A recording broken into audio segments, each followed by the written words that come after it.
हम ऐसे गुरुओं की शरण में रहें जिससे हमारी जीवन की एक आनंदता हमें परमात्मा के चरणारविंद तक लेकर चली।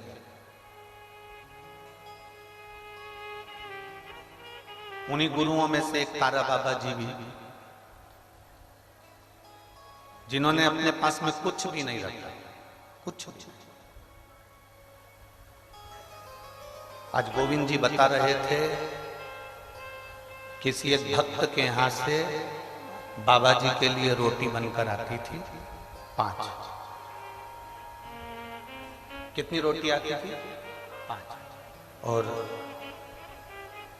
उसमें से भी कोई भक्त आ जाता था तो उसको वो रोटी निकाल कर दे देते थे, और सब्जी जो आती थी वो सब्जी और रोटी दूसरे को देकर एक रोटी अपने पास में रख लेते थे। उस रोटी को पानी में डुबो कर खा लेते थे और शिव नाम की भक्ति में बैठे रहते थे। ये एक गुरु है, एक सत्य।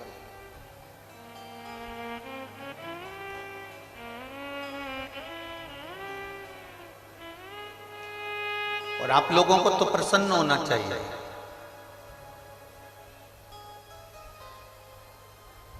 हरियाणा की पवित्र भूमि कुरुक्षेत्र, और कुरुक्षेत्र की पवित्र भूमि पर निवास करते थे मुदगल ऋषि।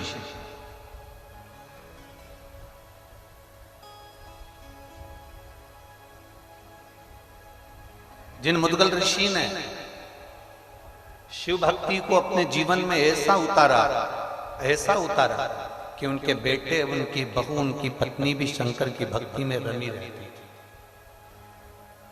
और उनका नियम बड़ा भारी था। जैसे तारा बाबा जी का नियम था कि जो मिल गया उसके हिस्से कर कर एक अंश, एक रोटी खा ले। उसी तरह मुदगल ऋषि का भी एक क्रम था। 15 दिन तक खेतों में से अन्न को बीनना, गिरे हुए दानों को उठाना खेत में से और उसको लेकर आकर फिर उसका सत्तू बनाना, और बनाने के बाद उसके हिस्से कर देना 3। एक हिस्सा खुद के परिवार का रखना, एक हिस्सा ऋषि संत साधु का रख देना, और एक हिस्सा अतिथि का रख देना, पशु पक्षी जीव का रख देना। ये मुदगल ऋषि का एक नियम था।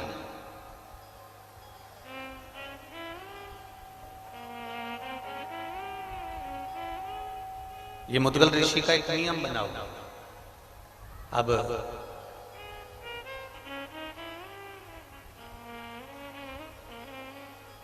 15-15 दिन में जो इकट्ठा होता था उसको 3-3 दिन में थोड़ा सा भोजन करते थे। 3 दिन का नियम था, 3 दिन में ही केवल अन्न का भाग ग्रहण करते थे मुदगल बाबा। 3 दिन। एक बार कुरुक्षेत्र की पवित्र भूमि पर अकाल पड़ गया और आसपास सब दूर सूखा पड़ गया। कोई अन्न का दाना नहीं मिला, कई महीने निकल गए। ना स्वयं को कोई अन्न का दाना मिलता है, ना उनकी धर्म पत्नी को कोई अन्न का दाना मिलता है, ना बेटे को मिलता है, ना बहू को मिलता है, कुछ नहीं। आज तारा बाबा जी की जो कथा, जो बात श्री गोविंद जी ने कही कि 5 रोटी में से एक रोटी जो थी बस वो ग्रहण करना, बाकी के एक अतिथि के लिए, एक ऋषिवर गुरुवर कोई आया, साधु सन्यासी तपस्वी साधक उपासक, उसको दे, एक जीव के लिए।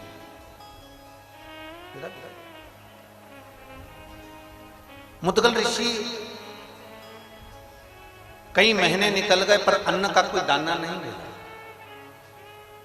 अपनी भक्ति में रमे हुए हैं, भगवान का गुणगान कर रहे हैं, शिव नाम का जाप कर रहे हैं, भगवान की भक्ति में डूबे हुए हैं, भगवत नाम का स्मरण कर रहे हैं, दिन भर बैठकर भगवत चर्चा कर रहे हैं, उसके सिवाय कुछ नहीं।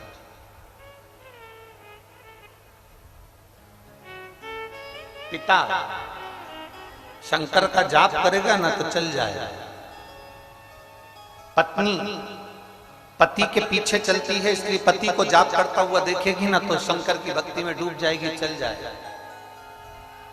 बेटा अपने माँ बाप को भक्ति में डूबा हुआ देखेंगे ना तो भक्ति करेंगे तो चल जाएगा।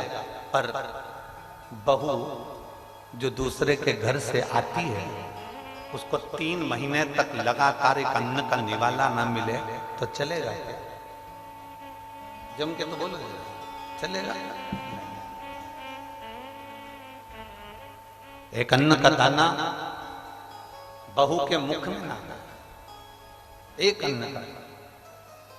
और 3 महीने जब निकल गए, 3 महीने के बाद फिर सोचा कि अब जाता हूं, किसी खेत में से कोई बीजे मिल जाएंगे, किसी खेत में से कोई अन्न का दाना मिल जाएगा तो उसको लेकर आता हूं। और खेत में गए, अन्न का दाना थोड़ा सा मिल गया, मिलने के बाद थोड़ा सा सत्तू तैयार भी हो गया। सत्तू तैयार भी हो गया तो सत्तू के फिर 3 हिस्से कर दिए और 3 हिस्से करके उसमें से थोड़ा सा एक भाग जरा सा मिला था, उस भाग में से भी एक भाग पत्नी को दे दिया, एक भाग बेटे को दे दिया, एक भाग बहू को दे दिया और एक भाग खुद लेकर बैठे। खुद 2 हिस्से अलग निकाल दिए, 2 हिस्से अलग दे दिए। पशुपतिनाथ का व्रत करते हो तो कितने हिस्से करते हो प्रसाद का? कितने मंदिर में देते हो? अपने लिए कितना लेकर आते हो? एक। अब तुम अपने लिए तो एक लेकर आए हो, पर उसमें पशुपति व्रत में तो ये वर्णन है कि वो हिस्सा भी तुम्हारे को किसी को देना नहीं है। पर मुदगल बाबा जो व्रत कर रहे हैं, मुदगल बाबा जो व्रत धारण करे हैं, मुदगल बाबा, मुदगल ऋषि जो व्रत धारण करे हैं, उसमें से 2 हिस्से एक अतिथि के लिए, एक ऋषिवर के लिए, साधु के लिए, सन्यासी के लिए, जीव के लिए, जलचर थलचर वायुचर के लिए रख दिया। एक हिस्सा मुदगल ऋषि ने अपने पास में रखा और इस हिस्से में से भी एक भाग पत्नी को, एक भाग अपने बेटे को, एक भाग अपनी बहू को दे दिया। और इतना इतना सब सत्तू का भाग लेकर बैठे ही थे और हाथ में जल लिया ही था और प्रसाद पाने ही वाले थे। इतनी देर में शिव तो शिव है, शंकर तो शंकर है, ओघड़ी तो ओघड़ी है। शिव दयालु तो शिव दयालु है। और मेरा भोलेनाथ का एक अंश दुर्वासा ऋषि, मेरे शिव के अंश दुर्वासा बाबा, उनके दरवाजे पर पहुंच गए। आवाज लगाई, ऋषिवर ऋषिवर, ए ऋषिवर। मुदगल ऋषि के कानों में शब्द गया, आसन को छोड़ा, प्रसाद को छोड़ा, बाहर गए। कौन आया? दर्शन किए तो दुर्वासा बाबा थे, दुर्वासा ऋषि। हाथ जोड़कर निवेदन करा, दुर्वासा बाबा आप आइए, आसन लो, बैठो। बैठाया। आज कैसे आना हुआ?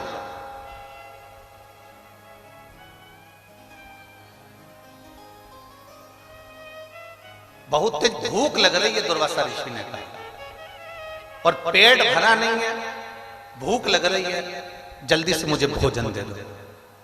मुदगल ऋषि ने कहा, बाबा जी आप भी कहां भोजन करने आए हो? हमारे पास में पेट भर कर भोजन तो शायद ही मिलेगा।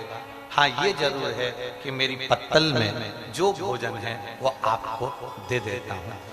3 महीने के बाद में जो भोजन मिला था वो उठाकर मुदगल ऋषि ने दुर्वासा बाबा को, जो शंकर के, भगवान शंकर के जो अंश अवतार हैं, ऐसे दुर्वासा ऋषि को दे दिया। अब दुर्वासा ऋषि ने वो सत्तू खा लिया। खाने के बाद बोले भूख बहुत लग रही है, बहुत। अब मुदगल ऋषि किसको कहे? पत्नी ने सुन लिया, और धर्म पत्नी तो धर्म पत्नी होती है। आज के जमाने की होती तो इतनी देर में निपटा जाए। अगर मान लो आज के समय की होती ना तो उसको मालूम है कि वो दुर्वासा ऋषि आए और इन्होंने अपना दे दिया, अपने को भी अपना देना पड़ेगा, तो उससे पहले खा जाए। पर धर्म पत्नी, धर्म पत्नी, मुदगल ऋषि की धर्म पत्नी ने तुरंत अपनी पत्तल को अपने पति के हाथ में दे दिया और पति से कहा, स्वामी ये लीजिए और ये गुरुवर को दे दीजिए, वो इस प्रसाद को खा ले। पति अपनी पत्नी को देख रहा है, मुदगल ऋषि अपनी धर्मपत्नी को देख रहे हैं कि कितनी, आज मुदगल ऋषि को यह आश्चर्य नहीं हो रहा कि ये मेरी पत्नी है। आज मुदगल ऋषि को यह आश्चर्य नहीं हो रहा कि मेरे घर की बहू है। आज मुदगल ऋषि को यह आश्चर्य हो रहा है कि इसके माता पिता के संस्कार कितने प्रबल होंगे जिसने इसको जन्म दिया।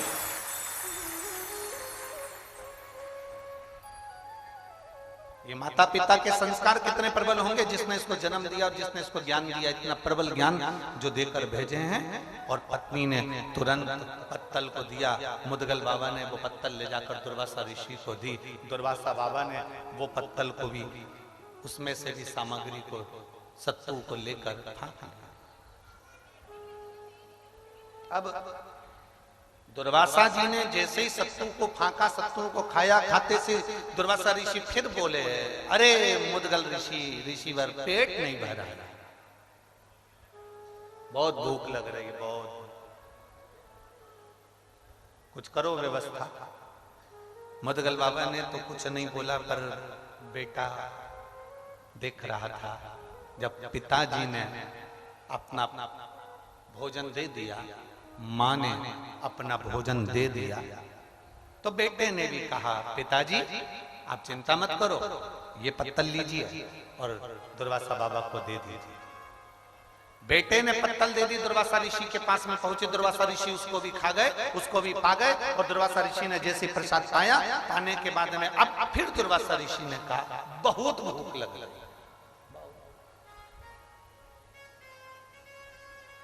बहुत भूख लग गई। अब मुदगल ऋषि ने हाथ जोड़कर कहा, गुरुवर, जो हमारे पास में था वो हमने आपको दे दिया।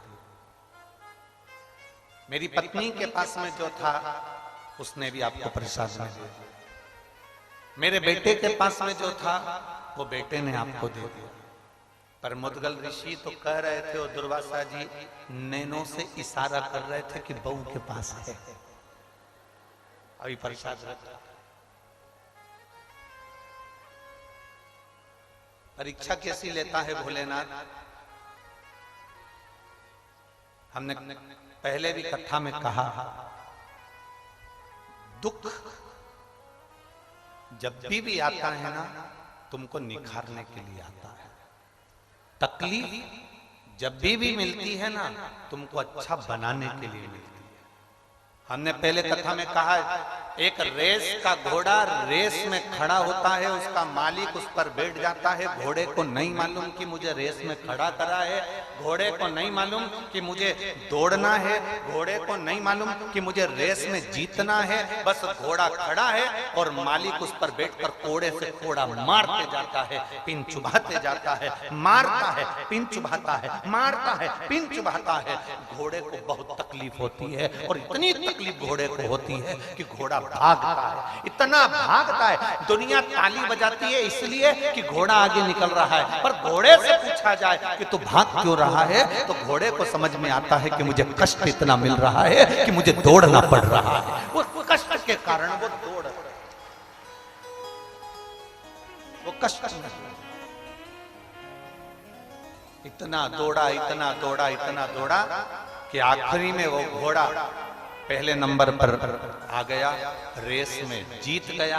दुनिया ने सोचा कि रेस घोड़ा जीता है, पर घोड़े से पूछो वो रेस नहीं जीता है। घोड़े को तो जो मार पड़ रही थी, जो कष्ट मिल रहा था, जो तकलीफ आ रही थी, घोड़ा उस तकलीफ को झेलकर दौड़ रहा था, अपने कष्ट के कारण दौड़ रहा था। इतना दौड़ा कि आगे निकल गया और रेस में जीत गया। उसी तरह मेरा भोले बाबा जब तुम्हें दुख देता है, तकलीफ देता है, कष्ट देता है, तो समझ लेना तुम रेस के घोड़े हो और तुम्हें आगे निकालना है, इसलिए दुख दे रहा। तुम रेस के घोड़े हो, तुम्हें आगे निकालना है, इसलिए वो कष्ट दे रहा है। तुम रेस के घोड़े हो, तुम्हें आगे ले जाना है, इसलिए वो तकलीफ दे रहा है। तुम रेस के घोड़े हो, तुम्हें दुनिया से अग्रण्य लेकर जाना है, इसलिए वो तुम्हें कष्ट प्रदान कर रहा है। उसमें हमें दुखी नहीं होना, उसमें हमें कष्ट नहीं लेना। मुद्गल ऋषि ने सोच लिया कि ये भोलेनाथ जी जो आए हैं, दुर्वासा ऋषि जो आए हैं, ये साधारण नहीं है। आज जो कष्ट मिल रहा है ना, पहले तो अपने भीतर एक बात उतार लो। ऋषि का दर्शन, गुरु का दर्शन, संत का दर्शन, साधु का दर्शन, तपस्वी का दर्शन, साधक का दर्शन, किसी भगवान के भक्त का दर्शन, नदी, तालाब, बावड़ी, कुआं, कोई समाधि, कोई मंदिर, कोई देवालय, कोई शिवालय का दर्शन यदि होता है अपनी जिंदगी में, तो ये अंदाजा लगा कर रखना कि हमारे पूर्व के कोई पुण्य बहुत ज्यादा प्रबल हो गए होंगे, जो आज हमें संतों का दर्शन हो जाता है। साधु जन, गुरुजन, तपस्वी जन, साधक जन जो हमको मिल रहे हैं, जो उनका दर्शन हम कर रहे हैं, कोई हमारे पूर्व का पुण्य बहुत प्रबल हुआ होगा, हमारे पुण्य का प्रबलता बनी होगी, तो हमको दर्शन का फल मिला। एक बच्चा गुल्लक भरता है, भरते जाता, जब उसको गिफ्ट की जरूरत पड़ती है तब फोड़।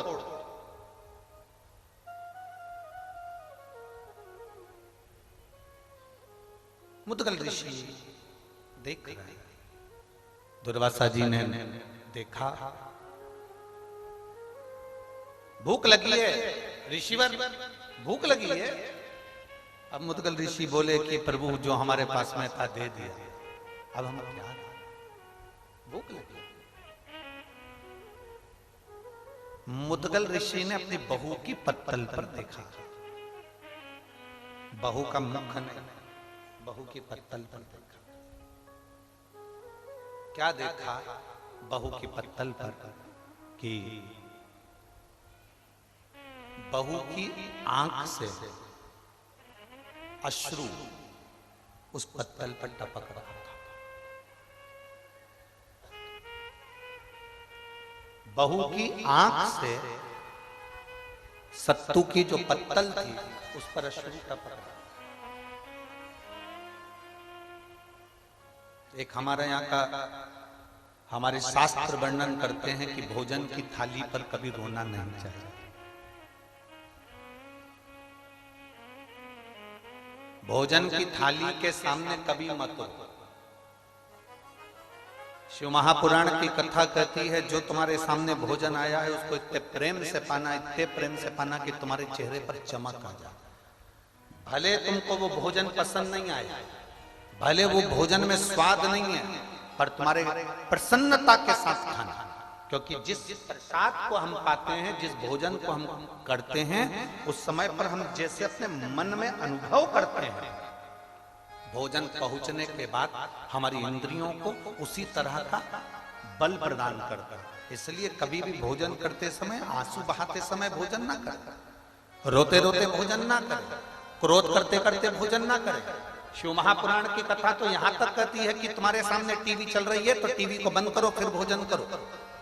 हाँ, अगर टीवी पर कोई सत्संग आ रहा है, कथा आ रही है, गीता जी आ रही है, श्रीमद् भागवत आ रही है, शिव पुराण आ रही है, भजन चल रहा है, तो भले टीवी चालू रखकर भोजन कर लो। पर अगर कोई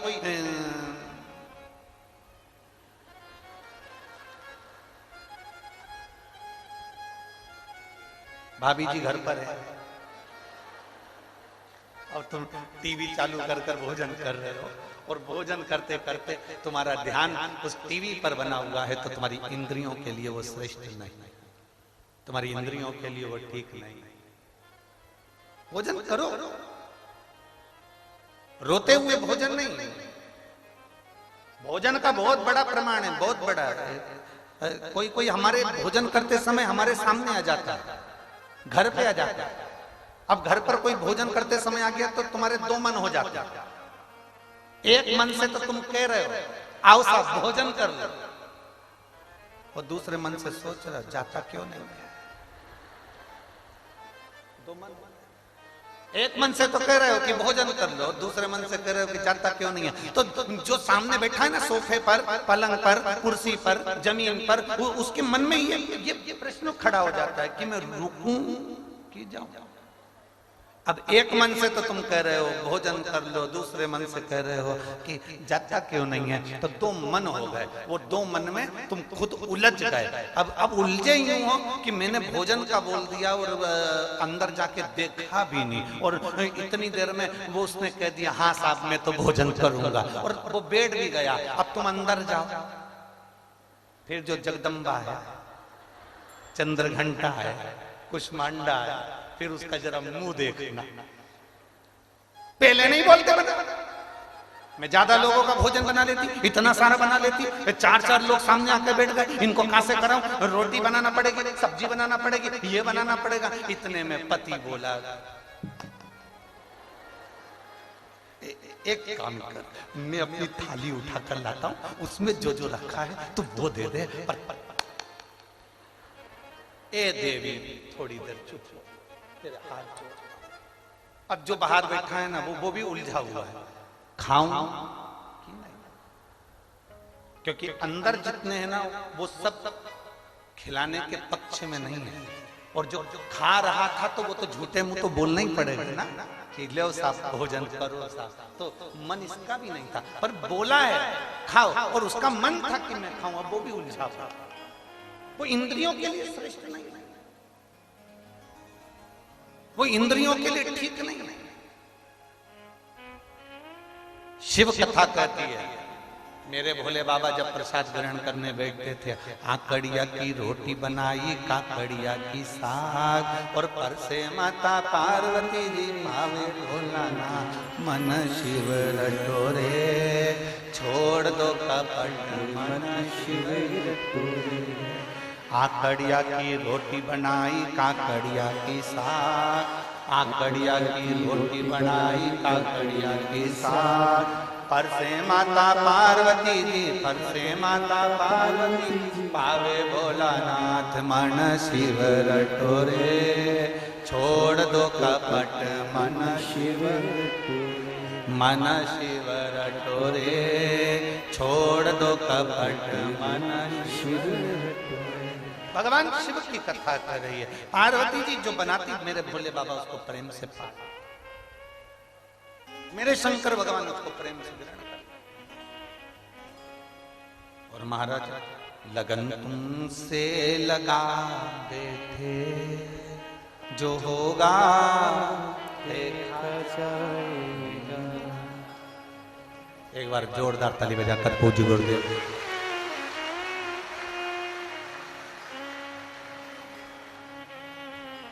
लगन तुमसे लगा बैठे, जो होगा देखा जाएगा, तुम्हें अपना बना बैठे, जो होगा देखा जाएगा, तुम्हें अपना बना बैठे, जो होगा देखा जाएगा।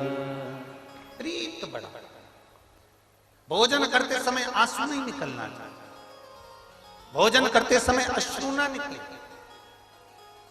अब आंसू टपके हैं तो फिर थोड़ा सोचने वाली बात है कि आंसू गिरे क्यों, अश्रु आए क्यों।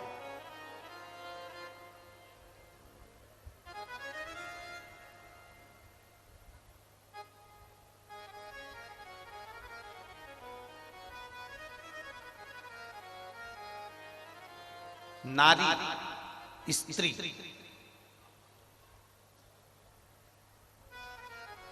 सबसे सुंदर और सबसे बलवान कब होती है? स्त्री ब्यूटी पार्लर में तैयार होकर आएगी तो ज्यादा सुंदर दिखेगी क्या? जम के बोलो जरा।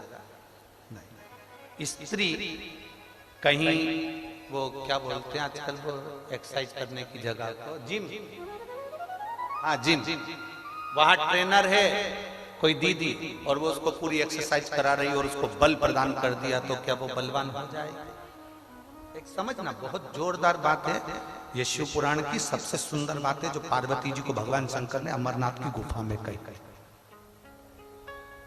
जिस अमरनाथ जी की गुफा में तुम दर्शन करने जाते हो, अमरनाथ की गुफा में ज्ञान देते समय भोलेनाथ जी ने अमर कथा के अंदर इसको वर्णन किया, जरा ध्यान दो।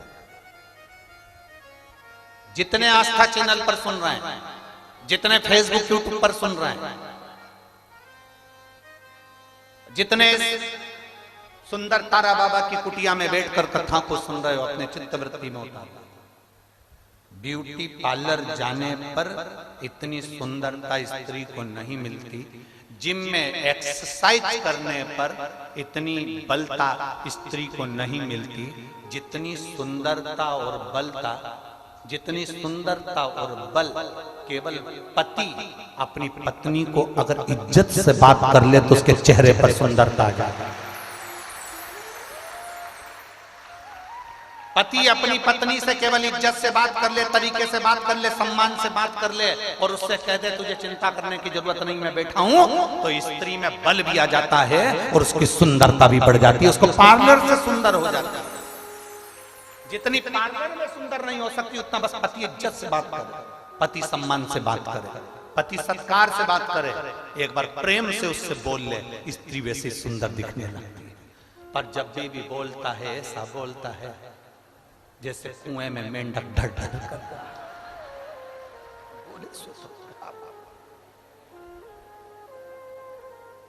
एक छोटा सा पत्र किसी ने भेजा है, उस पत्र में कल के परिचय में था, उस पत्र में उसने लिखा, गुरुजी तुम उदाहरण बहुत बेकार देते हो, कभी तुम मेंढक बोल देते हो, कभी तुम मछली बोल देते हो, कभी छुपकली बोल देते हो, उदाहरण तो अच्छे थे। अब हम उसको क्या बोले कि इतने उदाहरण देने के बाद भी तो तुम सुधरते नहीं। अब इतने उदाहरण दिए से तो सुधरो थोड़ा। अच्छा तुम खुद बोल दो, तुम्हारी सुंदरता पार्लर में जाकर हो सकती है क्या? जम के बोलना, हो सकती है। तुम्हारी सुंदरता कब बढ़ेगी? जब तुम्हारा पति तुम्हें इज्जत से बात करे, चार लोगों में सम्मानजनक बात करे, तो तुम्हारे चेहरे की चमक बढ़ जाती है। चेहरे की चमक। और मालूम पड़ा दोनों घूमने के लिए निकले हैं, दोनों चलो अपन दोनों घूम के आते हैं। दोनों गोवा घूमने के लिए गए और जाते से ऐसे झगड़े कि दोनों के मुंह देख लो तो होटल का वेटर भी सोच लेता है इंडिया और पाकिस्तान का मेल हमारे गोवा में हुआ है। चेहरे से पहचान जाता है,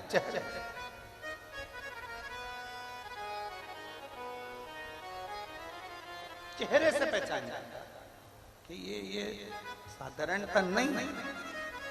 अब मुदगल ऋषि ने देखा कि जो अश्रु गिरे हैं, मुदगल ऋषि देख रहे हैं जो आंसू गिरे हैं, उन्होंने चेहरा नहीं देखा, उन्होंने आंसू देखा। और भोजन की थाली पर अगर कोई रो रहा है, भोजन की थाली पर अश्रु गिर रहा है,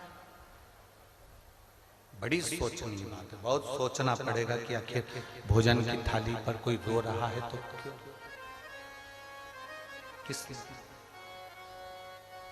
किस कारण अश्रु। और जब भोजन की थाली पर अश्रु देखे, जब भोजन की थाली पर आंसू देखे, तब उस बहू के रोने का कारण केवल आंसू से पहचान गए मुदगल ऋषि की बहू की आंख में से जो आंसू गिरा है। इतने साल मेरी बहू को आए हुए हो गए, 3 दिन में एक बार इसको भोजन मिलता था तो इसके मुख से आवाज नहीं आई, इसके मुख से आवाज नहीं। 3 महीने में भोजन मिला तो इसके मुख से आवाज नहीं आई, भूखी रही तो इसके मुख से आवाज नहीं आई। पर आज भोजन की थाली में अगर ये रो रही है तो इसका कारण क्या है? तब मुदगल ऋषि ने उस अश्रु पर ध्यान लगाकर देखा तो मुदगल ऋषि ने जाना कि वो आंसू इसलिए निकले थे कि अगर ये एक हिस्सा सत्तू का बच जाता तो इस हिस्से से मैं अपने सास ससुर और पति को खिला देती और मैं भूखी रहती। ये जो भोजन बच जाता तो इससे मैं अपने सास ससुर को और अपने पति को खिला देती और मैं भूखी रह जाती, इसलिए वो आंख में आंसू आ जाते। खुद के लिए नहीं, स्वयं के लिए नहीं, दूसरे के समर्पण के लिए रो रहे।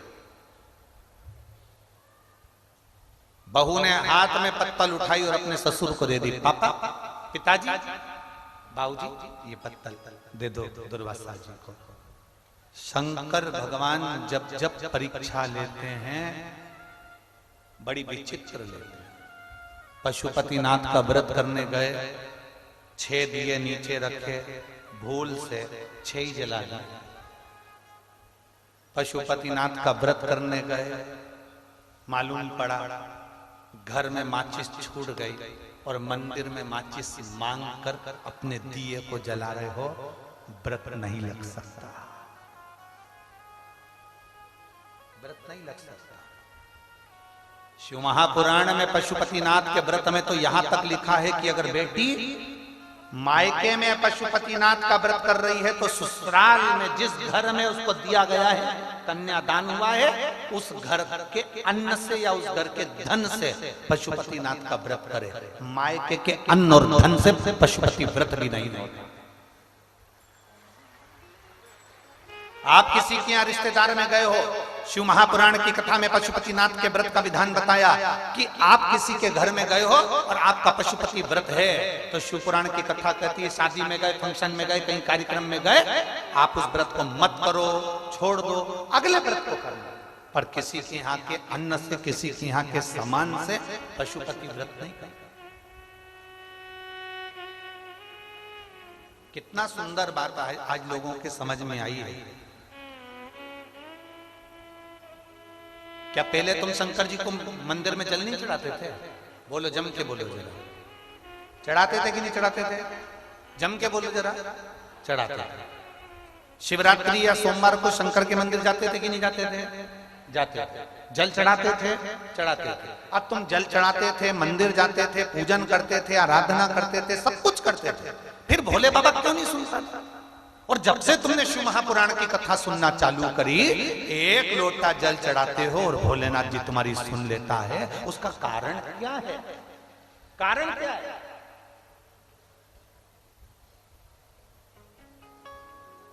क्या कारण है कि भोलेनाथ जी तुम्हारे 1 लोटे जल से प्रसन्न होने लगे?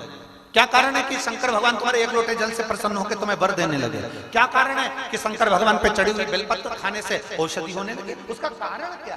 कारण केवल एक है। अभी तक तुम जो जल चढ़ाते थे, मंदिर का लोटा उठाकर मंदिर का ही पानी भरकर शंकर जी को चढ़ा देते थे। अब अपना लोटा, अपना पानी अपने घर से लेकर जाते हो, अपना समर्पित करते हो, तो बाबा भी तुमको खूब प्रदान करते।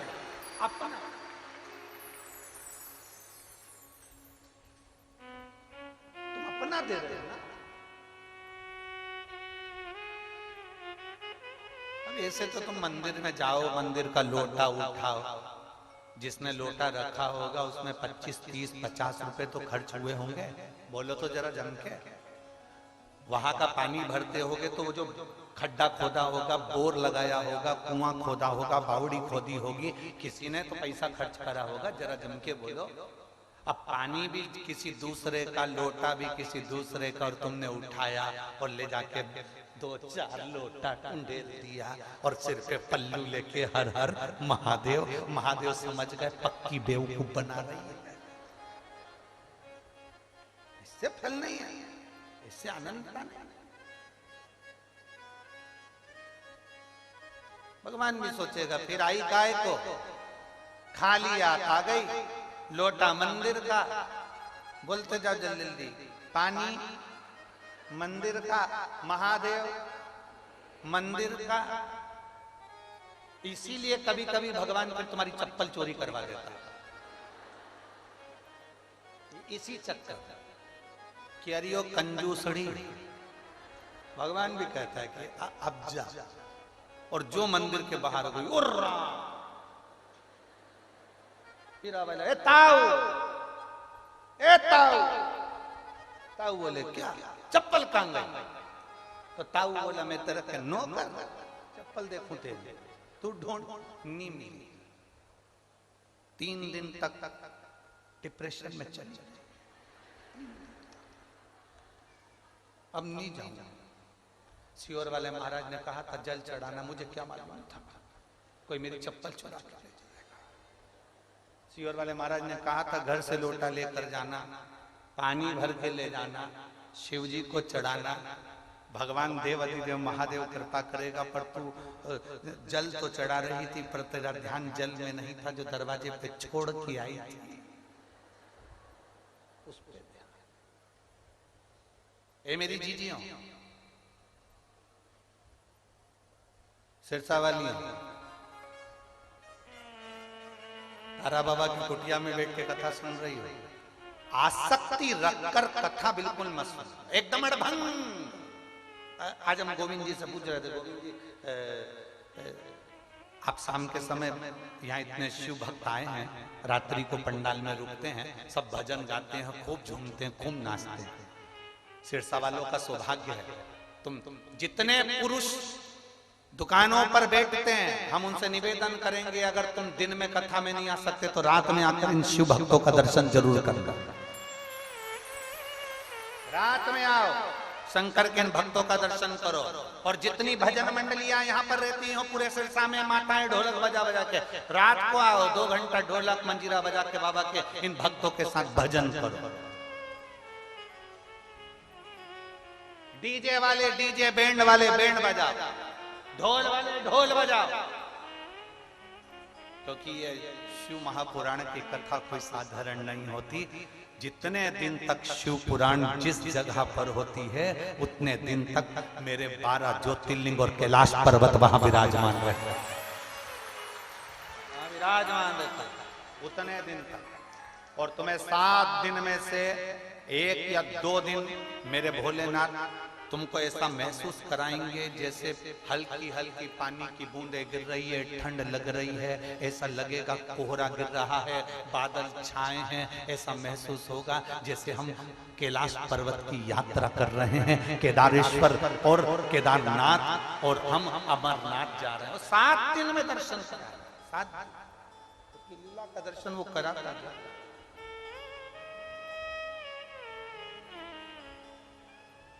पूरे 7 दिन में 1 दिन वो अपनी लीला का दर्शन जरूर कराता। वो उसने अपनी भक्ति देना सीखी है और प्रदान करता है,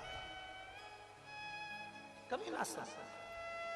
शिव सुनते हैं, आपका अपना पानी का लोटा हो, अपना हाथ में अपन जल लेकर जा रहे हैं, सारी समस्या का हल बोल बम का नारा है। हम जब बाबा के दरवाजे जा रहे हैं तो वो सुनेगा। और मेरे भोले तेरा सहारा है, मेरे भोले तेरा सहारा है, मेरी नैया का तू किनारा है, मेरी नैया का तू किनारा है। मेरे बाबा मैंने पुकारा है, मेरे बाबा मैंने पुकारा है, मेरी नैया का तू किनारा है, मेरी नैया का तू किनारा। उसको पुकार, वो आए। जब हम उसको पुकारते हैं हमारे करीब में वो आता है, जब हम उसको बुलाते हैं हमारे नजदीक में वो पहुंचता है। पुकारो, पशुपति व्रत करो, मना नहीं, दूसरे के धन से नहीं, दूसरे के वैभव से नहीं। और एक बात आज हम यहां से जरूर कहें,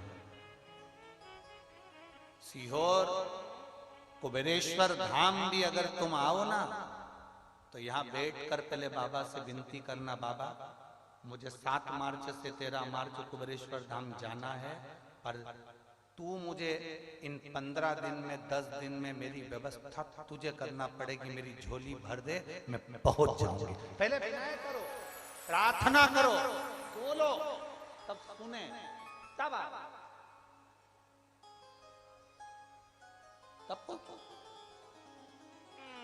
अब विनय तो करो, अब बोलो तो।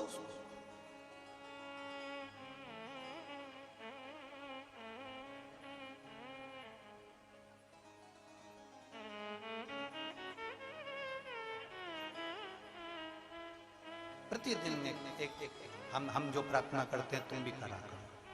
मालूम है प्रार्थना हम जो बोलते हैं भोलेनाथ जी से, यहाँ आने से पहले हम शंकर जी से बस केवल 2 बात बोल कर आते हैं।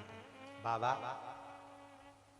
याद है आपको, स्त्री की गोद और पुरुष जेब कभी खाली मत रखना। इतनी मेरे भोले बाबा, स्त्री की गोद कभी खाली मत रखना।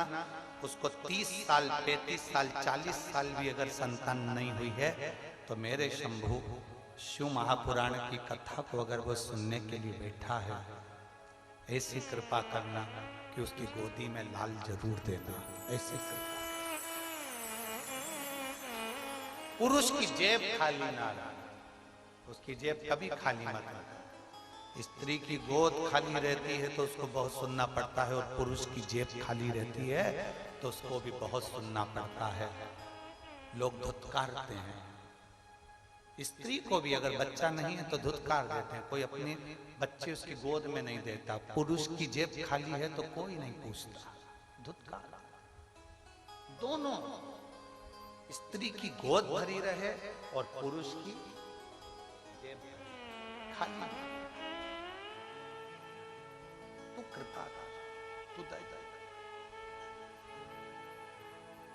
और कृपा की ना होती जो आदर तुम्हारी, तो सोनी रहती अदार तुम्हारी। गरीबों के दिल में जो जगह तुम न पाते, तो किस दिल में होती इबादत तुम्हारी। उसकी कृपा, उसकी दया। मुदगल बाबा ने बहू की थाली में देखा, उसने पत्तल उठा कर दे दिया। पिताजी ये लीजिए।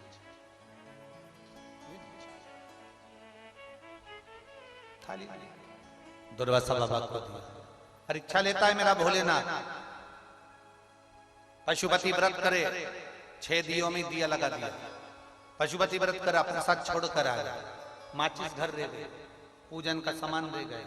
कभी कभी थाली रखी थी सुबह की पूजन की, उसको किसी ने धो दिया। भगवान चाहता है अभी तेरे व्रत पूरे नहीं हुए, एक आध व्रत और बढ़। कभी कभी 6 की 6 दिए लगे थे, सब में हवा के चलते से पूरे 6 की 6 जल गए। बाबा चाहता है अभी तेरा व्रत पूर्ण नहीं हो, और करे तो।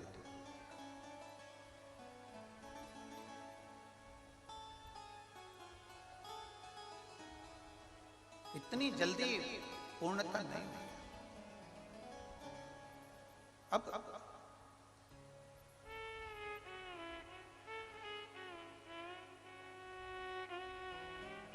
एक बहन ने लिखा,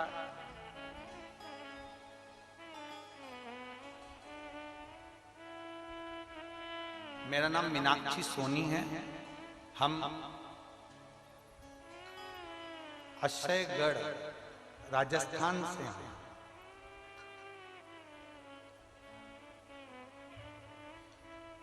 हम भटिंडा आए थे और वहां पर भी पहुंचे थे।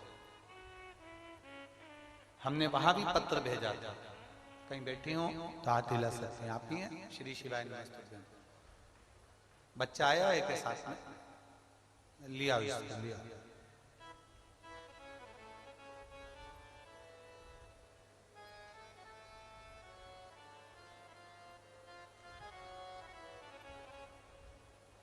गुरुदेव, बेटी तो थी हमारी, पर हमारे घर में पुत्र की प्राप्ति नहीं थी। आए दिन लोग ताना देते थे, अपशब्द कहते थे। कथा सुनकर हमने शिव मंदिर जाना चालू करा, शंकर जी को जल चढ़ाना प्रारंभ करा, तो लोग कहते थे क्या भोलेनाथ पुत्र दे देगा क्या? तेरे भाग्य में पुत्र है ही नहीं। हमने पहला पशुपति व्रत करा, सफल नहीं हुआ। दूसरा पशुपति व्रत करा, सफल नहीं हुआ। तब हमने पशुपति व्रत छोड़े नहीं, बाबा से हमने रुककर फिर पशुपति व्रत करा, और बाबा की कृपा से मेरे घर में पुत्र रत्न की प्राप्ति हुई। मैं बाबा को प्रणाम करने की। गुरुदेव, दुनिया बड़ी विचित्र है, शब्द के बाण बहुत छोड़ते। मेरी जीजी, ये संसार है ही ऐसा जिसमें समझना मुश्किल है। समझना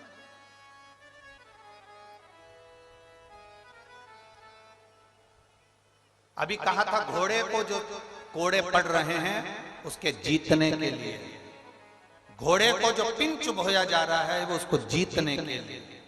और आपके ऊपर अगर कोई अपशब्द कह रहा है, कई लोग कहेंगे शंकर जी को जल चढ़ाने से क्या होता है, बेलपत्री खाने से क्या होता है, शिव जी की आराधना करने से क्या होता है। एक पत्र और है, देखिए।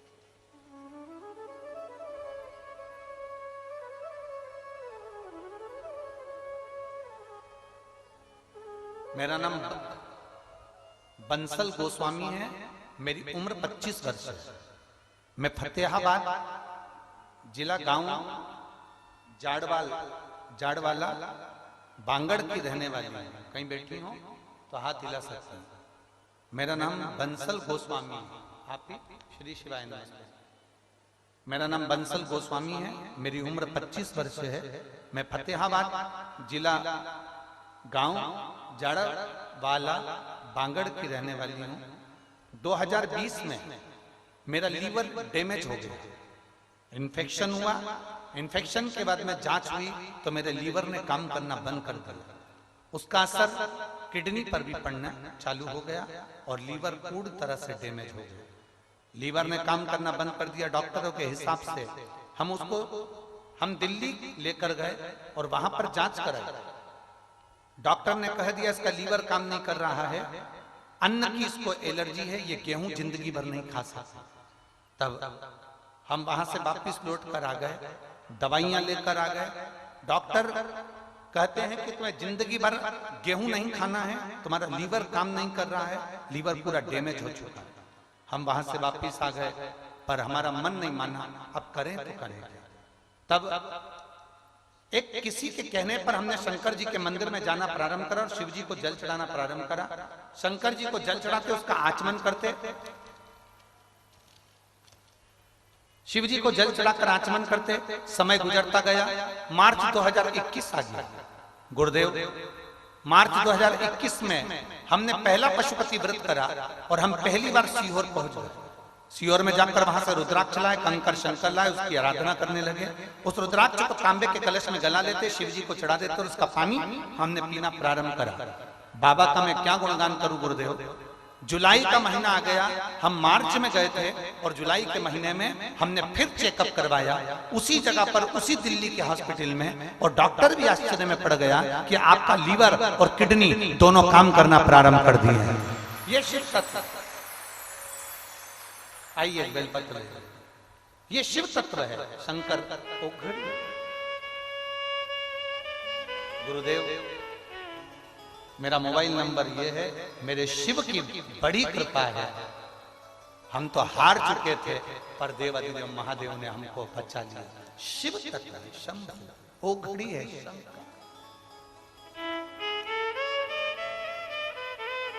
कल आज हमारे गोविंद जी बता रहे थे, उन्होंने भेजा था।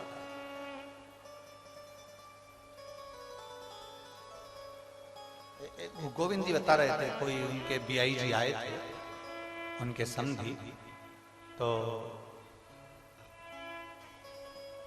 श्री शिवाय मास्टर इनके परिचित कोई बेंगलोर में है, शायद उन्हें पैरालिसिस था, पैरालिसिस का उसमें अटैक था, बहुत दिन से परेशान थे। बता रहे थे कि कल तारा बाबा की कुटिया से जो कथा चल रही है, उस कथा को उन्होंने पहली बार श्रवण करा उनकी माता ने, और पहली बार श्रवण कर कर वो व्हील चेयर से खड़ी हुई और उनके मन में बल और विश्वास प्रकट हुआ और उनका शरीर ठीक हुआ। बहुत बहुत शिव तत्व।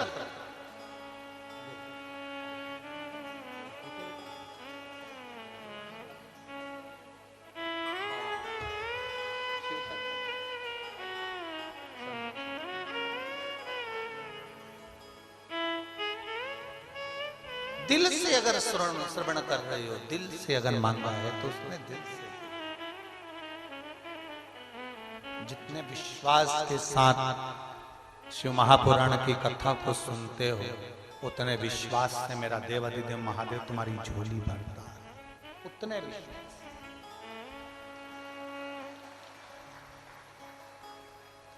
बस पहचान लो, थोड़ा परीक्षा लेगा। कोई फाइल ज्यादा मोटी होती है तो उसको पढ़ने में समय लगता है, तो जज भी कह देता है अगली तारीख। जज फाइल नहीं पढ़ पाया तो अगली तारीख पर दे देता है, फिर नहीं पढ़ पाया तो अगली तारीख दे देता है, फिर नहीं पढ़ पाया तो अगली तारीख दे देता है। जज भी तारीखों को आगे बढ़ा देता है जब तक फाइल पढ़ लेता है। पढ़ने के बाद जज भी निर्णय दे देता है। उसी तरह मेरा भोलेनाथ है, तुम्हारी दुख की फाइल पढ़ते पढ़ते एक दिन निर्णय जरूर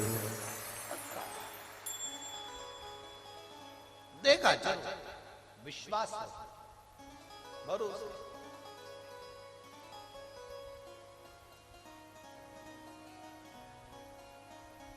विश्वास नहीं टूटना चाहिए। कितने लोग हैं जो शंकर जी को रोज जल चढ़ाते हैं? हाथ उठा, सभी हो, रख लो, रख काफी दर्द। जाना चाहिए प्रतिदिन अपने घर से निकलकर हाथ में जल का पात्र लेकर अपने बच्चों से भी कहो कि एक लोटा जल चढ़ा। अपने घर के बहु बच्चों को भी बोलो, पति को भी बोलो, एक लोटा जल चढ़ा।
अपने हृदय से लगा लो, गिरा जा रहा हूँ, उठा लो, भोले अपने दर से अब तो न टालो, गिरी जा रही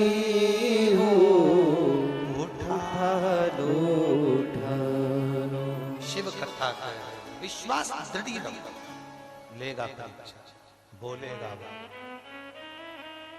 परीक्षा बहुत लेता है मेरा भोलेनाथ, बहुत परीक्षा।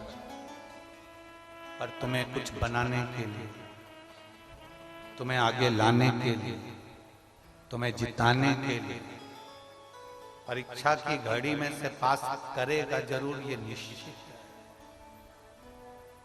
पत्तल दे दी दुर्वासा बाबा को, ये मेरी बहू का आखिरी में ये सत्तू बचा है, आखिरी है,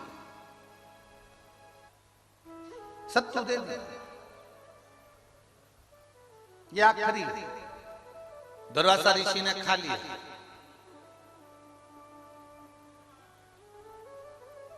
मुदगल ऋषि ने बहू का चेहरा नहीं देखा था, पर दुर्वासा जी ने बहू का चेहरा देखा।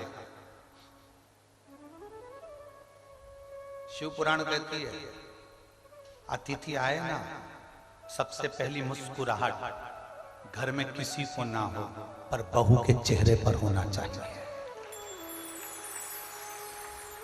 और बहुत दूर की बात है सियोर वाले महाराज, बहुत दूर की।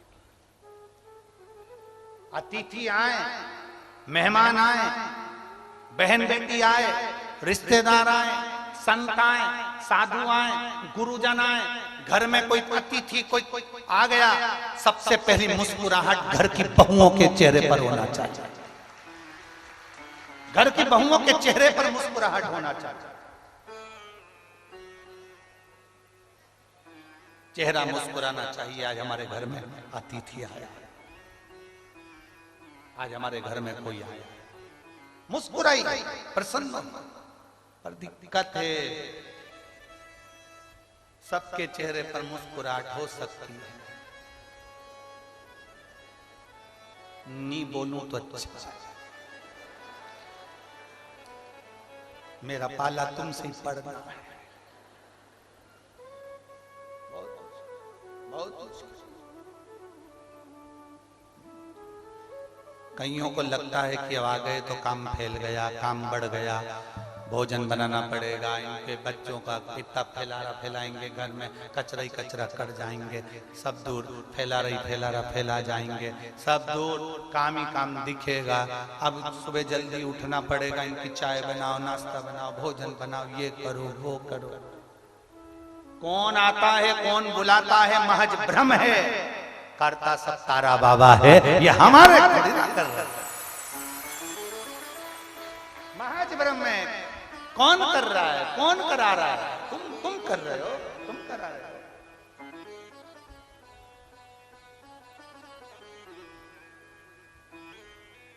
भ्रम है, भ्रम।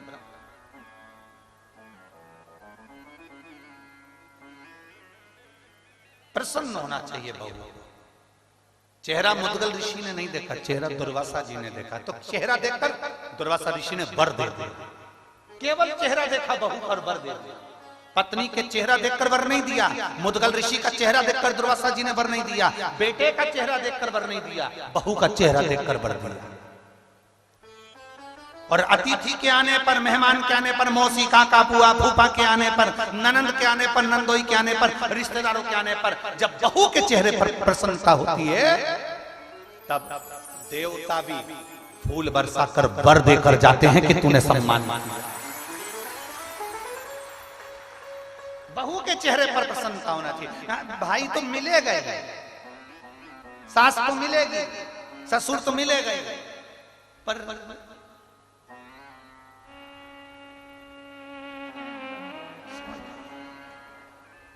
मिलना किसको है? जिस सास के जाने के बाद जिससे पाला पड़ने वाला वो सम्मान करेगी ना, तो एक चेहरे पर रौनक था, एक आनंद था। दुर्वासा ऋषि ने पत्नी का चेहरा देखकर वर नहीं दिया, मुदगल ऋषि का चेहरा देखकर दुर्वासा जी ने वर नहीं दिया, उनके बेटे का चेहरा देखकर दुर्वासा जी ने वर नहीं दिया, बहू का चेहरा देखकर, और बहू का चेहरा देखकर वर दे दिया।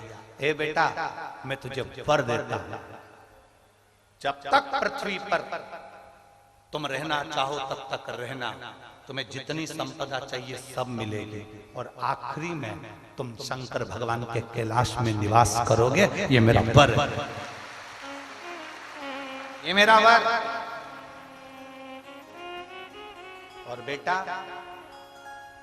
मुदगल ऋषि दान करते ना, उनका कमाया हुआ था, उनने दान किया।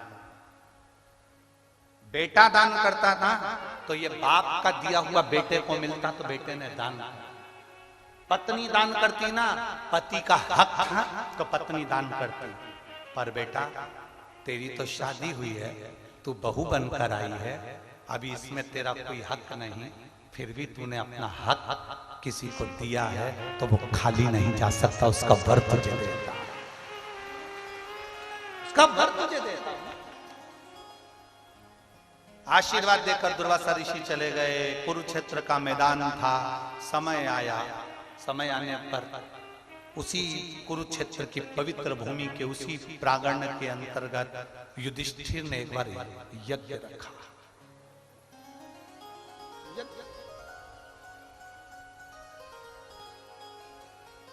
एक नेवला, एक नेवला अपने जंगल में से निकल कर आया, दुर्वासा ऋषि की कुटिया में चले गया। दुर्वासा ऋषि की कुटिया में जहां गए थे वहां पर जो दुर्वासा जी ने सत्तू खाया था, बहू ने जो सत्तू दिया था, उस सत्तू को उठाने में और खाने में 2-4 कण जो नीचे गिर गए थे, उस कण को उस नेवले ने खा लिया। खाते से ही उसका आधा शरीर सोने का हो गया। नेवले के समझ में नहीं आया कि मेरा शरीर आधा सोने का कैसे। किसी ऋषि के पास में नेवला पहुंच गया और ऋषिवर के पास में जाकर नेवले ने प्रार्थना करी, मेरा आधा शरीर मुदगल ऋषि के घर में पड़े हुए सत्तू के 2 कण खाए थे और मेरा शरीर आधा सोने का हो गया। समझ में नहीं आ रहा, मेरा पूरा शरीर सोने का होना था, ये शरीर क्यों रह गया। तो ऋषि ने कहा, तुमने मुदगल ऋषि के यहां से जो दान किया गया था, वो दान इतना पवित्र था, उस पवित्र दान का अन्न तुमने पाया था, इसलिए तुम्हारा शरीर सोने का हो गया। अगर 2-4 कण और खाते तो तुम्हें उस पुण्य के कारण तुम्हारा पूरा शरीर सोने का हो जाता। अब मेरा आधा शरीर सोने का कब बनेगा। तो कोई पुण्यवान व्यक्ति अपने पुण्य दे रहा होगा तो सोने का हो जाएगा। युधिष्ठिर के यहाँ यज्ञ चल रहा था, नेवला वहां पहुंच गया। नेवले ने सोचा यहाँ यज्ञ हो रहा है, मैं लोट लगा लेता हूँ। लोट लगाया पर सोने का नहीं। युधिष्ठिर के यहाँ गया, उसने जो भोजन बनाया था उसको नेवले ने खाया पर सोने का नहीं। आखिरी में नेवला बहुत ठाके लगाकर हंस दिया मनुष्य की भाषा में। युधिष्ठिर को बुरा लग गया। युधिष्ठिर ने कहा, नेवले हमारे घर में आकर यज्ञ में लोट लगाकर हमारा खाकर तू हमारे ऊपर हंस रहा है, कारण क्या। नेवले ने कहा, तुम इतनी डोंडी पीट पीट कर कह रहे हो, मैंने यज्ञ कराया, मैंने यज्ञ कराया, मैंने यज्ञ कराया, मैंने भंडारा कराया। अरे युधिष्ठिर, ऐसा यज्ञ कभी सफल नहीं हो सकता जिसमें तुमने जोड़ दिया कि मैंने कराया। अगर तुम बोलते कि कृष्ण ने कराया है, भगवान ने कराया है, तो सफलता मिलती, तो सफलता मिलती। गोपाल जी, हमको बहुत अच्छा लगा यहाँ। एक चीज अच्छी लगी है गोपाल जी, आप विधायक हो इसलिए हम आपके मुंह पर हम ये बात नहीं कर रहे हैं, इसको सहजता में ना लीजिएगा। हम वैसे भी बोलते ही हम किसी का वर्णन नहीं करते, शिव का वर्णन इतना। पर एक बात अच्छी लगी वो हम कहना चाहेंगे। गोपाल जी, आपके मुख से, गोविंद जी के मुख से, चाहे आपके बच्चों के मुख से, हमें शाम को वो बेटा आपका दर्शन करा रहा था तारा बाबा की कुटिया का, सब दर्शन आपके बच्चों के मुख से और आपके मुख से इस कथा के लिए एक बार भी ये नहीं निकला, भंडारे के लिए कभी ये नहीं निकला कि हम करा रहे हैं या मैं करा रहा हूं। जब भी हमने पूछा तो आपने एक ही शब्द कहा, तारा बाबा करा रहे हैं। ये शब्द बड़ा सुंदर। हम कई जगह कथा करने जाते हैं और उसमें बहुत सारे लोग अपना अपना गुणगान करते हैं और बहुत, अब हम क्या बोलें आपको कि कई लोग तो माइक पकड़ पकड़ के बोलते रहते हैं, इन्होंने ऐसा करा, इन्होंने वैसा करा। पर हमने आज 3 दिन हो गया ये माइक पे कोई पकड़ के नहीं बोला कि गोविंद जी ऐसा करे कि गोपाल जी ऐसा करे। जो भी बोला वो एक ही बात बोला कि तारा बाबा ने ऐसा करा है। ये अच्छा है। और यहाँ कई लोग सुनने वाले बैठे होंगे जो बाहर कथा सुनकर आए होंगे, उनने भी सुना होगा माइक पकड़ पकड़ के, भैया जी ने इतना कर दिया, भंडारा चला दिया, ये कर दिया। पर इस भूमि पर तारा बाबा की कुटिया में ये शब्द हमें सुनने को नहीं मिला, ये शब्द सुनने को नहीं मिला। इसकी बड़ी प्रसन्नता, बड़ी प्रसन्नता, दिल से, तहे दिल से आपको बधाई हमारी ओर से, बहुत बहुत। ये प्रसन्नता का विषय, कौन आता है, कौन बुलाता है, कौन खाता है, कौन पीता है, सब करने वाला तो स्वयं भगवान देव महादेव का चरित्र कर रहा, शिव पुराण वर्णन कर रहे। नेवले ने ज्ञान दे दिया युधिष्ठिर को। जब कुछ बटोर ना हो, किसी संत के पास जरूर। बटोरने से मतलब ये नहीं है कि तुम्हें धन बटोरना है, संपदा बटोरना है। संत साधु गुरु का आशीर्वाद भी बटोरा जाता है।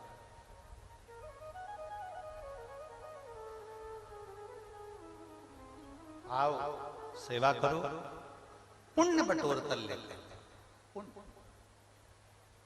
अच्छा देते हैं। कल कथा में एक बात कही थी विश्वनाथ मुनि की, जिनकी धर्म पत्नी और विश्वनाथ मुनि एक बेलपत्री का दान जरूर करते हैं। एक बेलपत्री।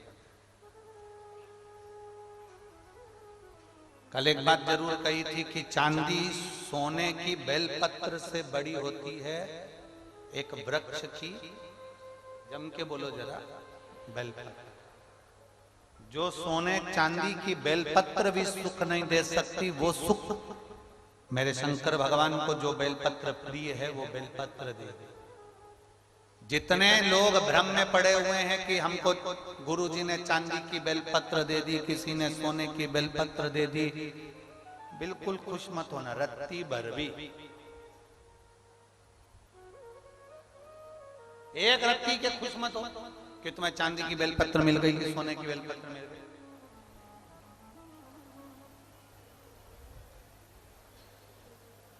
भगवान से प्रार्थना करना, जब जब मैं शिवालय जाऊं, कुबेरेश्वर धाम जाऊं, तारा बाबा की कुटिया में जाऊं, तो इतना जरूर हो कि मुझे एक बेलपत्र भगवान शिव की कृपा से जरूर मिले, प्राप्त। क्योंकि वो चांदी और सोने की वो कीमत का, भले वो चांदी की 500 रुपए की होगी, 1000 रुपए की होगी, सोने की 25-50 हजार रुपए की होगी। पर चांदी की बेलपत्र खा सकते हो क्या? नहीं खा जा। सोने की बेलपत्र खा सकते हो? नहीं। केवल एक बेलपत्र जो भगवान शंकर पर चढ़ी, औषधि का कार्य करी और हमारे शरीर से हमारे रोगों को, हमारी तकलीफों को, हमारे दुख को दूर करे, वो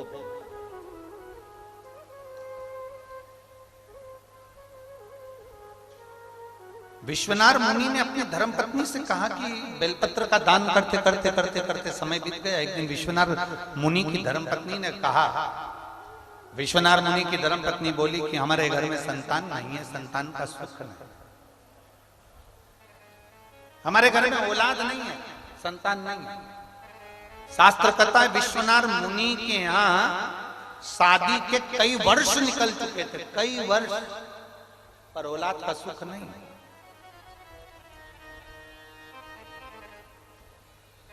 यहां पर भी एक बेटी बैठी है जिसके शादी के बहुत साल निकल गए, घर के लोग कुछ बोल देते, परिवार के लोग कुछ कह देते, औलाद हुई नहीं।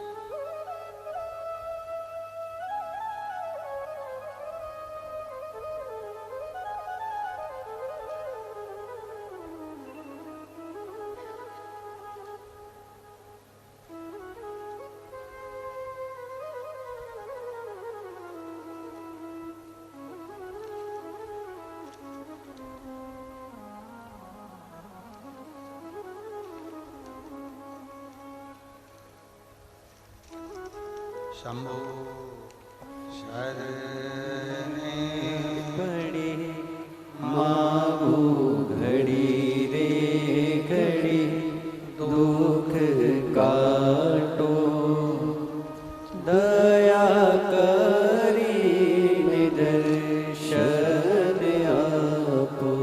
मैं प्रियंका सरदाना, रितेश सरदाना, सिरसा हरियाणा की रहने वाली है। कहीं बैठी है? मैं प्रियंका सरदाना, रितेश सरदाना, सिरसा हरियाणा की रहने वाली हूं। मैं श्री गोपाल जी को, गोविंद जी को साधुवाद धन्यवाद देती हूँ, जिन्होंने हमारी मन की तमन्ना को पूरा कर दिया, आपको बुलाकर शिव पुराण कथा कर रहा। मेरी शादी को कई साल हो चुके थे, कहीं बैठी हो तो हाथ हिला सकते हैं। आप ही हैं? श्री शिवाय नमस्ते। लिया बाबू को लिया। मेरी शादी को कई वर्ष हो गए थे, हमने 1 साल 2 साल 3 साल 4 साल 5 साल 6 साल इंतजार करा, 7 साल 8 साल, पर औलाद का सुख नहीं मिला। तब गुरुदेव, जब हम डॉक्टर को दिखाने जाते थे, डॉक्टर ने भी कह दिया था कि कोई चांस नहीं है, तब किसी के कहने पर हमने शिव जी के मंदिर जाना प्रारंभ करा, शंकर जी को जल चढ़ाना प्रारंभ करा, और सफेद आंकड़े की जड़ का आपने जो प्रयोग बताया था, एक बार तो बांधी थी गुरुदेव, पर वो असर नहीं कर। हमने दूसरी बार फिर बांध ली, वो भी असर नहीं कर। तब हमने तीसरी बार फिर सफेद आंकड़े की जड़ को लेकर आए, शिवजी पे से 21 बार घुमाकर तुमरुकेश्वर महादेव का नाम लेकर नंदी के पास खड़े होकर लाल धागे में उसको कमर में बांध लिया। हम दोनों पति पत्नी शिवजी को जल चढ़ाना प्रारंभ कर दिए। एक ही पात्र से जल चढ़ाकर उस जल को हम दोनों पी लेते। बाबा की कृपा से मैं क्या वर्णन करूं गुरुदेव, 14 अक्टूबर 2022 को मेरे घर में बेटे ने जन्म लिया है। मैं बाबा को धन्यवाद देने के लिए आया।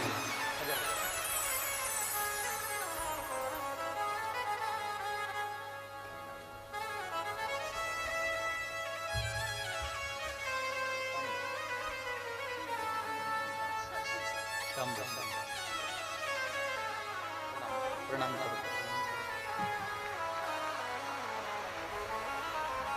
ले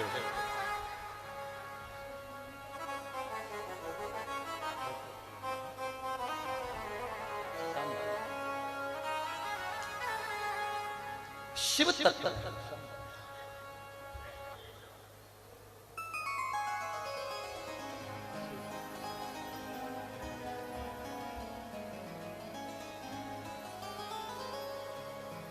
उस ओघड़ी का भरोसा, उस शंभू का विश्वास। उसने लिखा, गोविंद जी, गोपाल जी, आपको बहुत बहुत धन्यवाद। पत्र में, और एक पत्र नहीं है आपके लिए, वास्तव में आपने बहुत भागवत जी कराई है, राम कथा कराई है, आप पुण्यवान हैं, ये शिव कृपा है। पर आज पूरे सिरसा वालों के चेहरे पर, बोलो रे सिरसा वालों, सही है, सिरसा वालों के चेहरे पर अगर कोई खुशी की लहर लाकर दी है ना, उसके लिए बहुत बहुत धन्यवाद। ये शिव पुराण लोगों के प्रसन्नता के कारण आंख में आंसू आ जाते हैं। और आपको इतना इतना लिखा है, हम पत्र पढ़ेंगे ना तो आपको हम ना आ जाए इसलिए हम पढ़ते ही नहीं। इतना अच्छा अच्छा लिखा है आपके लिए, बहुत सारा, बहुत।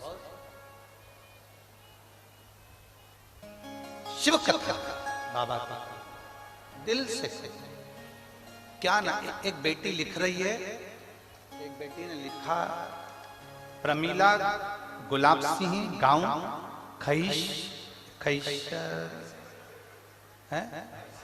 खैसरगढ़, ठीक है, तुम लोग समझ गए ना, बस बाकी का जान दो।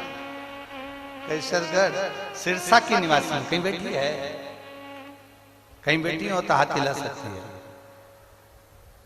प्रमीला गुलाब सिंह 10 साल से सरकारी नौकरी की तैयारी कर रही थी गुरुदेव, पर लगी नहीं, हार गई।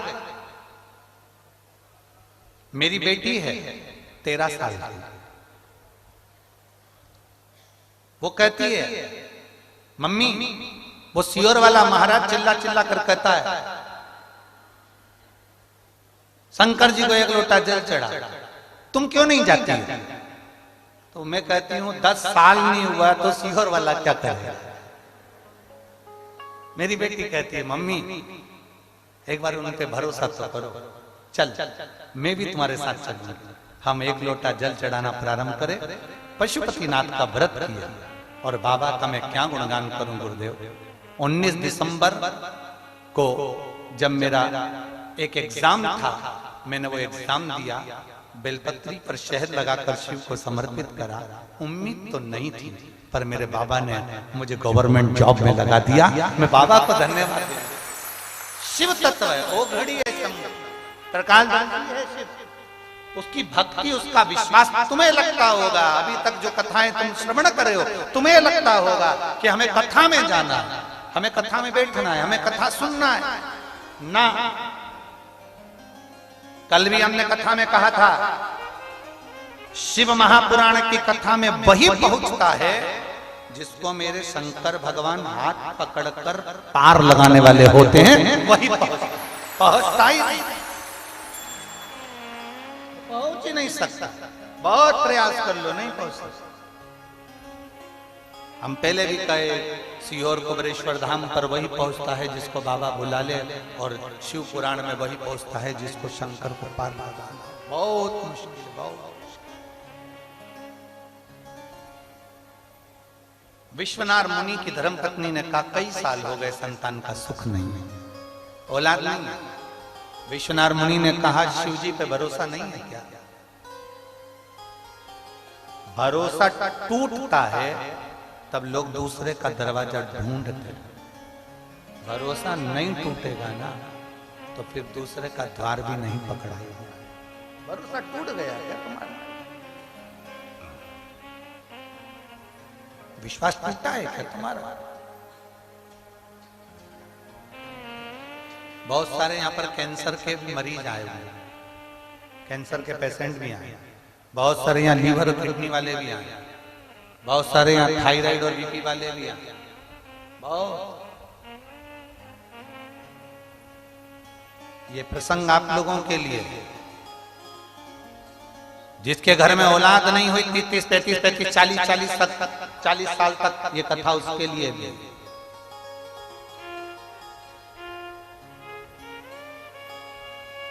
कहा, विश्वनाथ मुनि ने कहा कि तुम्हारा भरोसा नहीं है शंकर पर है, पर संतान का सुख नहीं। चलो एक शिव की आराधना करता, वो देगा निश्चित।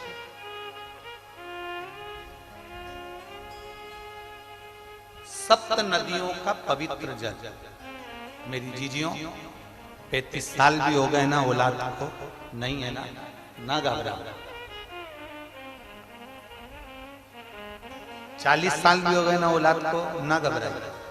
अब जब तुम्हारे यहाँ संतान नहीं है ना तो एक नियम बनाना कि मुझे 5 पंडाल में पहुंचना है, और 5 पंडाल में पहुंचकर वहां पर से मुझे 5 जगह की 5 कथा के पंडाल की मुझे बेलपत्र चाहिए।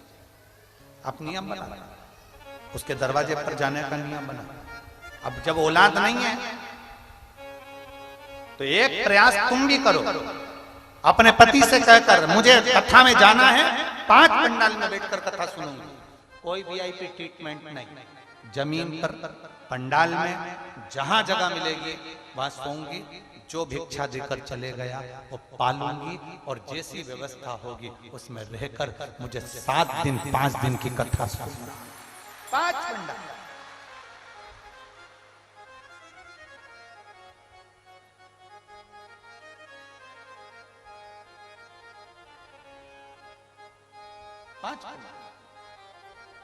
और एक नियम जो विश्वनाथ मुनि ने अपनी धर्म पत्नी को बताया है, 7 नदियों का जल, 7 सरोवर नहीं, 7 पवित्र नदियों का जल, 7 पवित्र नदियों का जल, उसमें से कावेरी, नर्मदा, गंगा, गोदावरी, सरस्वती, जितनी ये 7 नदियों की पवित्रता है, मंदाकिनी, नर्मदा, गंगा आदि, यमुना, 7 नदियों का जल एकत्रित कर, और 7 नदियों के जल से किसी भी महादेव के मंदिर में एकांतेश्वर महादेव का नाम ले। कौन से महादेव? हमने पहले कथा में कहा है, कई बार एकांतेश्वर महादेव की कथा भी कही, सुनिए आप लोगों ने। एकांतेश्वर महादेव का हमने वर्णन किया है। जिस दिन तुम्हें लगे कि मेरा ये काम होना चाहिए, उस दिन एकांतेश्वर महादेव के पास जाकर बैठ।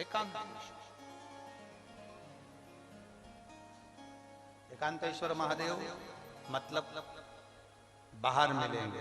ये लोग कहते हैं कि यहाँ नर्मदेश्वर महादेव है, कल हम गए थे दर्शन करने के लिए। इनका कहना है कि ये नर्मदेश्वर महादेव है, पर हमारा जो स्पर्श मात्र से हम जो समझते हैं, हमने ये जाना है कि ये जो धरा है, ये जो भूमि है तारा बाबा की जो कुटिया है, ये शहर से दूर होना चाहिए। अर्थात पहले यहाँ शहर नहीं थी, ये एकांत में थी, एकांत में थी। तो यहाँ जो तारा बाबा आराधना करते थे शंकर की, वो शंकर साधारण नहीं होगा, वो एकांतेश्वर महादेव ही कहलाता। एकांत, एकदम एकांत।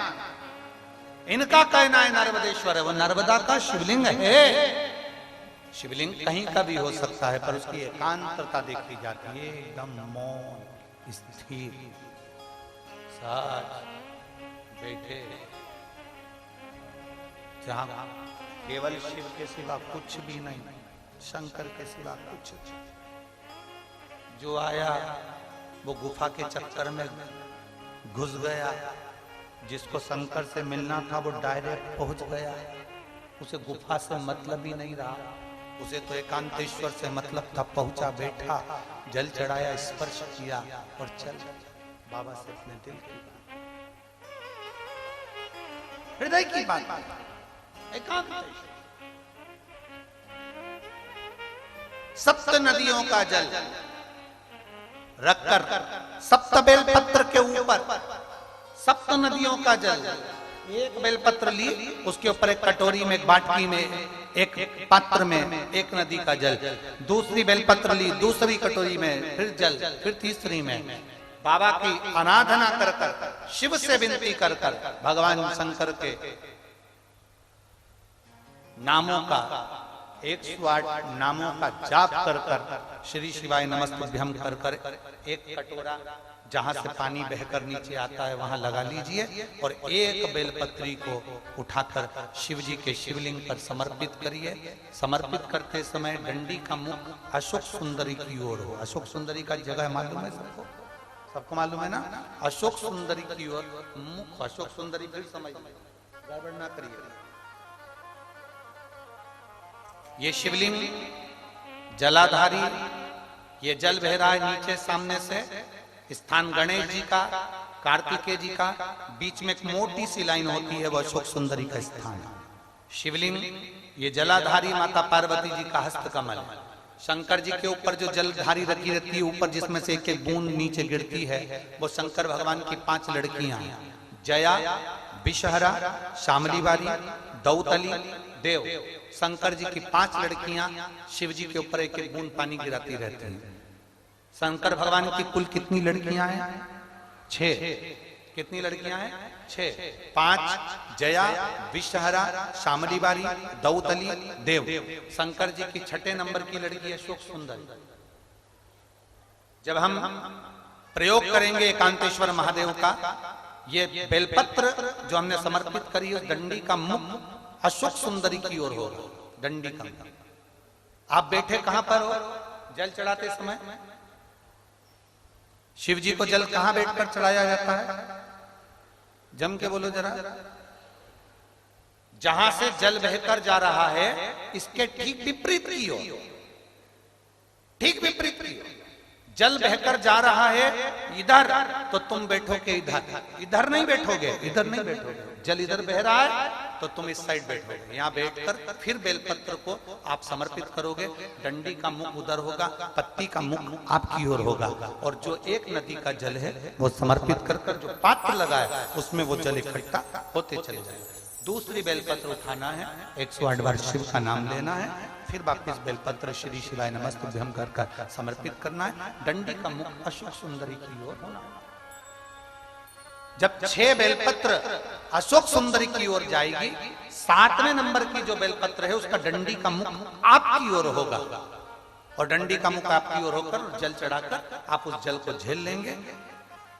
जहां नंदी बैठे हैं, नंदी का जो पांव जिस जगह पर उठाओ, अगर इस पांव उठाओ तो ईश्वर, ये पांव उठाओ तो ईश्वर, नंदी का पांव जहां उठा रहता है वहीं पर बैठकर पति पत्नी दोनों उस जल को आचमन कर लेंगे, दोनों उस जल को पूरा पी जाएंगे और बाबा से झोली पसार कर प्रार्थना करेंगे कि हमें संतान का सुख देना, मेरा देव अधिदेव महादेव प्रदान कर। एकांतेश्वर महादेव का ये स्मरण करिए। एकांतेश्वर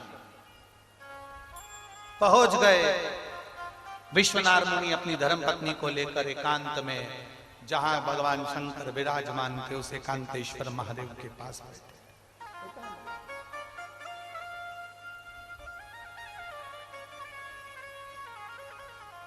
बैठ गए।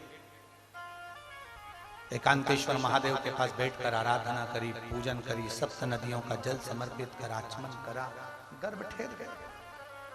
गर्भित हो गई ना, पुत्र आ गया, संतान आ गई। थोड़ा विस्मय था, विश्वनाथ मुनि की धर्मपत्नी को विस्मय था।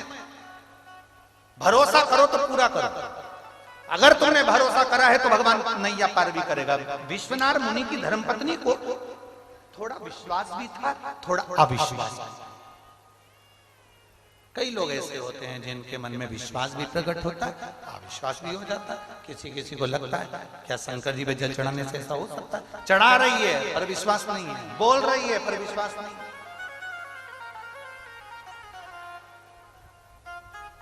कई बार कथा में हम कोई आपको उपाय बता भी देते हैं तो लोग सोचते हैं ऐसा क्या शिव पुराण में लिखा है? विश्वास हो तो करो, मानो तो मैं गंगा मां हूं, ना मानो तो बहता, मानो तो मेरा भोलेनाथ तुम्हारे कल्याण के लिए इस सिरसा हरियाणा में आया है, ना मानो तो तुम अपना समय बर्बाद कर रहे हो फिर अपने घर पर। ना मानो, क्यों व्यर्थ समय? हम तो आपसे भी कहेंगे, देखो तुम्हारा मन लगे ना, तुम्हें भरोसा होना कि मैं आई हूं कथा में, मेरा महादेव मेरे दुख मिटाने मेरे घर आएगा, अगर ये भरोसा है तो कथा में बैठो, नहीं तो काय को टाइम बर्बाद कर रहे हो सीवर वाले महाराज का भी और तुम अपना भी। अपने घर जाओ, रोटी वोटी खाओ, टीवी देखो बढ़िया, मोबाइल चलाओ, व्हाट्सएप, मतलब फालतू समय बर्बाद करने से कौन सा काय को समय बर्बाद करना? सुनो, कई लोग कहते गुरुजी हम कथा सुनने आए हो तो जब तक आरती ना हो जाए, कर्पूर गौरम करुणावतारम, जब तक तुम्हारे कानों में ना पड़ जाए, उठो, भूमि की रज को लो, शरीर में लगाओ, विनती कर कर अपने कपड़े में लगाकर उस रज को जाओ और अपने घर में प्रवेश करो तो उसको छड़ाओ, जिससे हमारा तो कल्याण हो, हमारे घर में अगर कोई दोष हो तो वो भी मिट जाए। शिव पुराण का तत्व पहचानना, उसको जानना। कई लोगों को लगता है थोड़ा जल्दी निकल जाएंगे तो अपनी गाड़ी निकल जाएगी, जल्दी निकल जाएंगे तो अपनी गाड़ी निकल जाएगी, और ऐसा ही भगवान सोच ले जल्दी निकल गए तो क्या मतलब? थोड़ा सा भरोसा, विश्वास दृढ़ता अपने भीतर दड़ी, भरोसा। कहा विश्वनाथ मुनि की धर्मपत्नी का विश्वास थोड़ा सा डोल गया। भरोसा मत डोलने देना, विश्वास मत डोलने देना, आएगा मेरा शंकर आएगा। विश्वास है मुझे मेरा महादेव आएगा, विश्वास है मुझे मेरा महाकाल आएगा, विश्वास है मुझे मेरा तारकेश्वर आएगा और मुझे तार कर जाएगा। ये विश्वास है, भरोसा हो तो शिव है, भरोसा नहीं तो शिव। अविश्वास और विश्वास दोनों का मेल हो गया, विश्वास अविश्वास का, तो बच्चा ने जन्म तो लिया, बच्चे ने जन्म तो लिया, पुत्र पैदा भी हुआ, पर जन्म लेने के बाद आकाशवाणी हो गई, ये बच्चा जो है एक बिजली पानी से इस बच्चे की मृत्यु 12 वर्ष में हो जाएगी, क्योंकि विश्वास को अविश्वास कर दो, 12 वर्ष में चला जाए। करें क्या? एक ऋषिवर से पूछा, भोलेनाथ जी ने संतान दी है तो भोलेनाथ कभी भी कुछ भी देते हैं तो वो साधारण नहीं देते, शंकर भगवान के पास में जो चीज है वो शंकर भगवान वही देते हैं। शंकर जी के पास डमरू है तो डमरू दिया, सर्प है तो सर्प दिया, मृगशाला है तो मृगशाला दी, बेलपत्र है तो बेलपत्र दिया। शंकर जी के मंदिर में अगर तुम्हें कोई लड्डू बांट रहा है, शंकर जी के मंदिर में अगर पेड़ा बांट रहा है, समझ लेना ये शंकर जी का नहीं है। शंकर के मंदिर में तो केवल बेलपत्र रहती है तो बेलपत्र मिलती है, शंकर के पास रुद्राक्ष रहता है तो रुद्राक्ष मिलता है, शंकर के पास गंगा जल रहता है तो गंगा जल मिलता है। शंकर के पास में जो है वो मिल रहा है। शिव जी के पास में ना लड्डू है, ना पेड़ा है, ना गुलाब जामुन है, ना इमरती है, ना भजिया है, ना पकोड़ा है। शंकर भगवान को 56 भोग लगता भी नहीं है और वो खाते भी नहीं है। शंकर भगवान 56 भोग खुद नहीं खाते पर दुनिया को खिला देते हैं, इसलिए शिव शिव शिव है। शंकर शंकर ओगड़ी ओगड़ी। सारे देवताओं को 56 भोग लगता है, मेरे महादेव को नहीं लगता। व्यर्थ की बात। कोई कहे महादेव को 56 भोग लग रहा है, समझ लेना फालतू की बात है। मेरे महादेव को 56 भोग लगता ही नहीं। वो उसको जो भोग लगता है तुम वो खा ही नहीं सकते। उसकी च्वाइस ही अलग अलग एकदम अलग।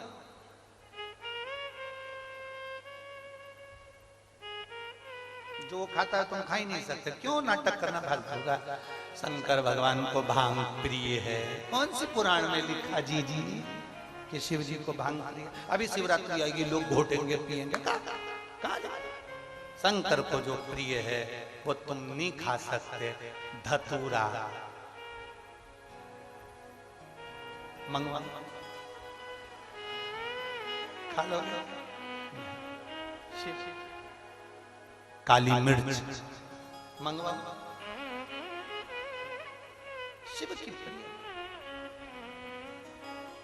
लोग कहते हैं शंकर जी भांग पिए थे तो हम भी पिएंगे।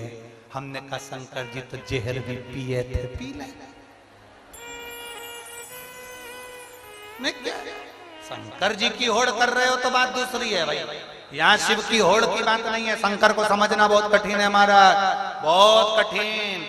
सियोर वाला महाराज ही नहीं समझ पाया आज तक, तो तुम क्या समझोगे। हम भी नहीं समझे कि शिव है क्या, शंकर अड़वांग क्या, उसकी बेलपत्र क्या, उसका गंगा जल क्या, उसका आराधना क्या है, उसके रुद्राक्ष में है क्या, उसकी भक्ति में है क्या, क्या है उसकी भक्ति। तुम खुद देखो। तुम्हारे पास कोई पीले चावल देने आया था क्या कथा सुनने के लिए? बताओ बताओ, जम के बोलो जरा। कोई निमंत्रण पत्र देने आया था तुम्हारे पास में? जम के बोलो जरा। नहीं, ना निमंत्रण पत्र आया, ना पीले चावल आए।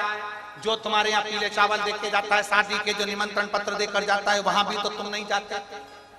बोलो, ईमानदारी की बात है। जो पत्र दे रहा है, बुलावे में आना, महिला संगीत में आना, रिसेप्शन में आना, किटी पार्टी में आना, कितना कितना के जाए तो तुम नहीं जाओ। और ना तो यहाँ से पत्र गया, ना पीले चावल गए। उसके बाद भी पूरे कुटिया में झांक कर देख कर आओ, लाखों की संख्या में लोग भरे पड़े।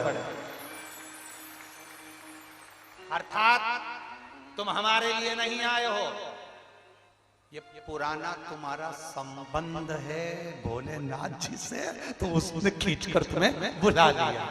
हमारे लिए नहीं आए। अगर हम बुलाते तो तुम भी नहीं आते, वो तो बाबा ने बुलाया तुमको, इसलिए तुम पहुंचे। तो विश्वास और अविश्वास दो हो गए। आकाशवाणी हो गई। नाम रखा गृहपति। शिवजी अपना सामान देते हैं, शंकर भगवान अपना बल देते हैं। शिवजी अगर संतान दे रहे हैं, शंकर भगवान अगर तुम्हें औलाद दे रहे हैं, शंकर भगवान 30 साल 35 साल 25 साल के बाद भी तुम्हें संतान दे रहे हैं, शंकर भगवान तुम्हारे को अगर धनपति बना रहे हैं, शंकर भगवान तुम्हारे रोग से मुक्त कर रहे हैं, तो समझ लेना शिव अपने पास से दे रहे हैं। शिवजी ने उसका नाम गृहपति रखा दिया। शंकर भगवान ने एक बच्चे का रूप रखकर आए और प्रेरणा दे दी, इस बच्चे से कहो काशी चले जाए। काशी में जाकर अगर एक बार बालू का शिवलिंग बनाएगा, पूजन करेगा, वहीं पर इसको शंकर का दर्शन हो जाएगा। काशी में जाकर बालू का शिवलिंग बनाकर इस बच्चे ने पूजन करी। पूजन करते से ही उसी समय 12वां वर्ष था, प्राण छूटने के लिए बिजली ऊपर से गिर रही थी। इतनी देर में देवाधिदेव महादेव ने आकर अपना त्रिशूल लगाकर बिजली को रोक दिया और बालक को बचा, बच्चे को बचा। शिव जी ने कहा ये कोई दूसरा नहीं, मेरे 21 अवतार में से एक अवतार गृहपति अवतार है। शंकर के 11 रुद्र अवतार, 21 रुद्र अवतार, मेरे महादेव के उसमें से एक भगवान शंकर का नाम है गृहपति। कौन सा नाम है? गृहपति। जिस लड़का लड़की एक पत्र, हमारे पास टाइम नहीं है आज, हम पत्र पढ़ेंगे कल। एक पत्र में एक लड़की ने लिखा है, माँ ने, मेरी बेटी को मेरे घर पे रहते रहते शादी के बाद 7 साल हो गए, लड़के ने एक बार फोन नहीं करा, एक बार लड़का मिलने नहीं आया। मेरी बच्ची की भी बच्ची है, उस तक को उसने फोन नहीं करा, ना मिलने आया, ना उसने फोन करा, ना मिलने आया। आपने जो गृहपति नाम पहले की कथा में बताया था, वो गृहपति के नाम से मैंने अपनी बेटी से जल चढ़वाया और बेटी मानती नहीं थी। अभी 2 महीने पहले उस बेटी ने जल चढ़ाना प्रारंभ करा और मेरा दामाद उसको लेने के लिए आ गया और मेरी बेटी को लेकर चल गया। गृहपति नाम, शंकर भगवान का जो गृहपति नाम है वो साधारण नहीं है। गृहपति नाम ही एक ऐसा है, पति पत्नी में आपस में कितना भी झगड़ा हो रहा है, गृहपति नाम का एक लोटा जल पति पत्नी के संबंध को मजबूत बनाता है, प्रेम जोड़ता है, विवाह समाप्त करता है, वो गृहपति। भगवान शंकर और पार्वती का मंगल विवाह हो रहा है, शिव पार्वती पधार रहे हैं, जोरदार ताली बजाकर स्वागत करिए।